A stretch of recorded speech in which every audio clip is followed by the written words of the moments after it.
Alors, comme vous le savez, nous n'avons pas progressé dans le cadre du PST. On est resté seulement au stade du PST 1, alors que d'autres pays ont atteint le PST 7. Juste pour la bonne raison que de 1993 à 2000, on n'a pas signé de convention, nous n'avons pas signé d'accords avec les institutions de Bretton Woods. C'est comme ça que le projet sectoriel du transport n'a pas prospéré. Et à cette époque, le fonds routier, d'abord, a été créé par ordonnance en 1981. Le fonds routier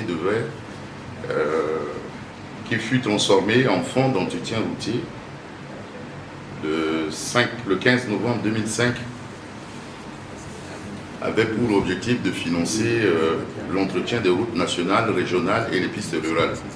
À ce titre, le fonds d'entretien routier était chargé d'assurer la collecte des ressources pour le financement de toutes les activités destinées à l'amélioration de l'entretien de routes à travers la redevance d'usage routier, qui est la source de financement la plus importante, la plus stable et la plus régulière du fonds d'entretien routier. Les autres recettes sont moins importantes, notamment les amendes de surcharge, les taxes à l'essieu, les péages, les pésages routiers. En définitive, le fonds d'entretien routier a été créé pour servir comme fonds de collecte des fonds de contrepartie. C'était l'objectif, c'est-à-dire la partie nationale, à travers la redevance d'usage routier, devrait collecter les fonds qui nous permettaient, sur la base des programmations que le ministère faisait, dans toute la politique de l'entretien, et se rapprocher des partenaires techniques et financiers pour le financement du complément. Par exemple, sur la base des explications, parce que les redevances d'usage routier, on le collecte tout le long de l'année. Donc les fonds ne sont pas disponibles. Nous le faisons sur la base des prévisions. Donc en fonction des quantités espérées, sur la base des quantités des produits, des hydrocarbures qui devaient sortir, on pouvait faire les estimations sur ce qui pouvait venir comme ce qui pouvait être collecté au titre de cette redevance. Et la direction, le service de programmation, la direction de la programmation définissait la stratégie d'entretien des routes. Quelles sont les routes à entretenir, quelles sont les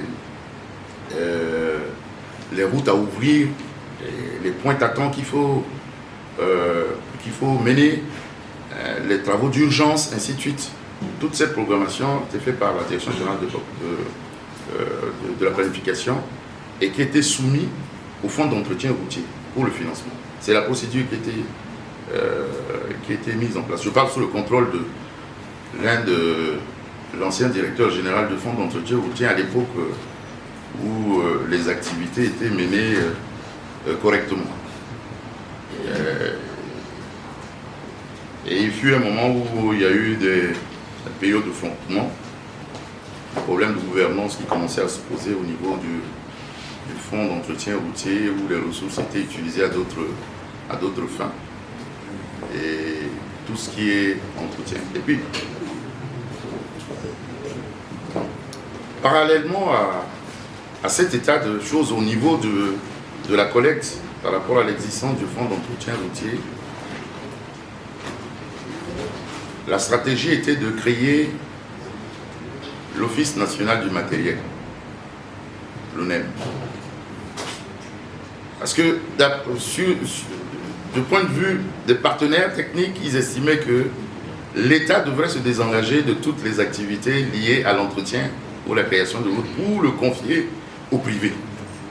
C'est à ce titre que l'ONEM, l'Office national du matériel, a été créé pour disposer des équipements qui héritaient du Kajima, c'était de l'atelier qui était fait par les Japonais au niveau de l'aéroport. Le rôle primaire qui était assigné à l'Office national du matériel, c'était de mettre à la disposition des entreprises de travaux publics des équipements. Donc eux, ils devaient entretenir les matériels et mettre ces équipements à la disposition des entreprises privées pour pouvoir que les travaux se fassent par les entreprises privées. Nous avons aussi les voies de rabattement. C'est-à-dire, on a relié par exemple Bogangolo à une ville, le nom m'échappe, qui est sur l'axe en fait de Bossangoa, et aussi Buka, qui doit aussi tomber sur l'axe de Bossangoa, je crois que Anjo, voilà. Donc il y a ces deux voies de rabattement pour permettre la connectivité. Parce que c'est, bon, vous le savez très bien que moi, je viens de l'agriculture et que, comme je vous l'avais dit lors de mes passages ici, le développement de l'agriculture était limité par les problèmes d'accès au marché. Et aujourd'hui, mon premier combat, c'est de réussir cette connectivité dans les grands centres de production. Nous savons bien que la ville de Buka, on va faire le prolongement bientôt même de Buka Dekwa pour aller vers Mala. C'est des grandes zones de production agricole. Et je crois que si on arrive à régler ces problèmes dans ces zones-là, le prix du manioc, le prix du maïs va vraiment considérablement baisser dans la ville de Bangui. Donc, sur ce marché, nous avons déjà présélectionné 6 entreprises. On va lancer l'appel d'offres pour permettre d'identifier les entreprises susceptibles de réaliser ces travaux. En plus de cela, le bureau de contrôle, il y a toujours un bureau de contrôle qui le fait.